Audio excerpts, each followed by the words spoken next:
Last time I talked to you guys was the Christmas mini episode.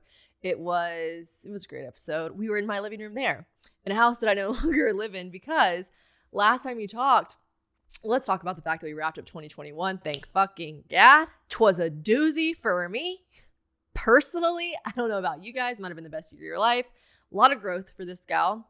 Lot of growth, which we love growth. Growth is great. And I know this sounds cliche, but growth comes with growing pains, and Lord, I had them. So anyways, I, for one, personally was a bit excited to see 2021 just skedaddle out of there.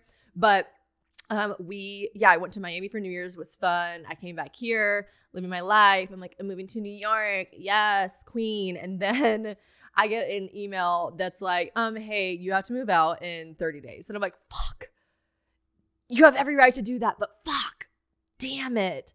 That's just me. I'm like, sorry, I've got a lot going on right now. So I know this is the best housing market ever to sell. And you really want to do that because you have like a whole family, but I'm going to need like a year.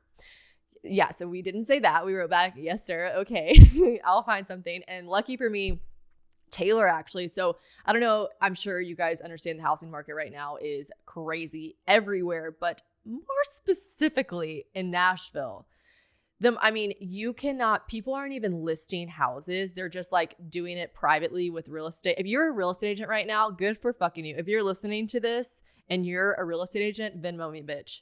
Venmo me. I know you got some extra cash and go ahead and send it over to mama because you guys are killing it. So congratulations for the market. But regardless, renting or buying, whatever you're trying to do, there's just nothing available. So I was having a small panic attack because also now I realize I'm not just moving to New York.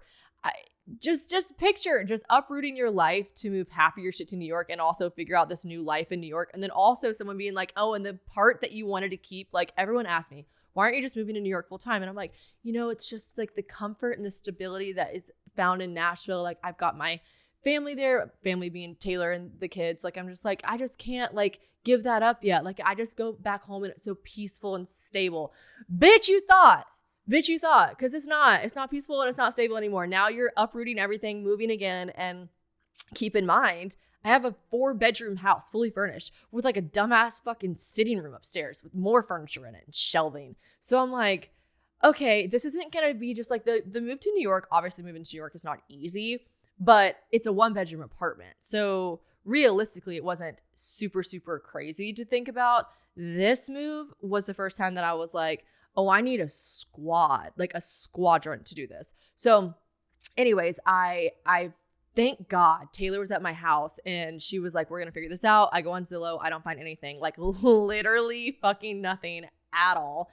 And she's like, I just drove by this place on my street. And I'm like, no way. Because obviously a dream come true would be to live on the same street as my best friend and goddaughters. Also, and Mike, love you. So I'm like, no way. So we just drive by. She's like, let's drive by right now. I had gotten the email from my landlord probably like 2 hours earlier. We drive by, we call the sign. She's like, I can give you, she was so Southern, you guys. She's like, hey, hon, I can give you a tour in the next 30 minutes. And I was like, perfect. So we go in.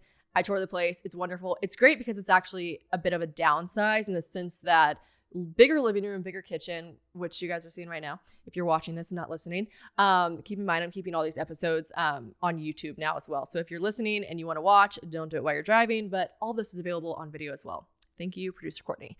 Anyways, we go and I tour it and it's great because it's just smaller. It's smaller in the places I needed it to be smaller. It's 1 less bedroom, which I did not need 4 bedrooms for just me. That was ridiculous. And then it's a 3-bedroom with bigger living spaces to, live in. So I got my podcast room, which you will see hopefully in the near future, hopefully. But yeah, so we tour it and lucky enough, I put an application and boom, bada bing, I got the place.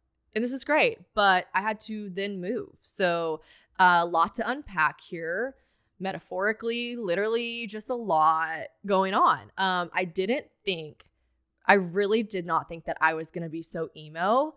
I'm going to be honest. I like turned the key and like looked at the empty house and I got like really emotional because I lived in that place for 2 years. Obviously the pandemic, we were all mentally not fucking well. Okay. if you said that you were thriving during the pandemic, just don't even talk to me about it. Just like, I don't want to hear about it. Nobody was fucking well during the pandemic. So I luckily got to quarantine in a, you know, nice big house instead of the apartment that I lived in like 2 months prior. But, you know, that house just saw so much of my life and so much of my growth. You know, I started the podcast in that house. I moved in with my ex. There was the first boy I'd ever lived with. I actually told him before we moved in, I said, I am not moving in with you. I've never lived with a guy before, and I'm not moving in with you unless we are like getting married. I know you love me. I know I love you. I know we talked about getting married, whatever. Like eventually we never put a timeline to it. I'm not asking you for a timeline. I'm just saying I'm not going to live with another fucking dude. Okay. I mean that. And he was like, got it. Spoiler alert. I'm going to have to live with another dude before I get married. Okay. So, you know, life is not always as planned as you want it to be, which is obvious and cliche, but that's true. So I don't know. It was just like the first place I lived with a boy, and it was like our home. And then we broke up, and then he moved out, moving all of his stuff, watching. And I talked about this in the episode when my life got magic erasered. You know, watching the tangible items leave somehow affected me more than the actual breakup, because you just like saw it. You like saw it exiting your life, and you're like, this is fucking dark and sad, and I don't like it.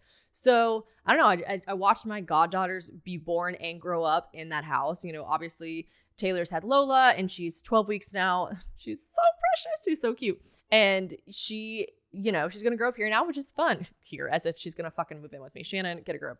All I'm saying is I did not see myself getting so emotional, and I did. And I was like, wow, you're a little bitch.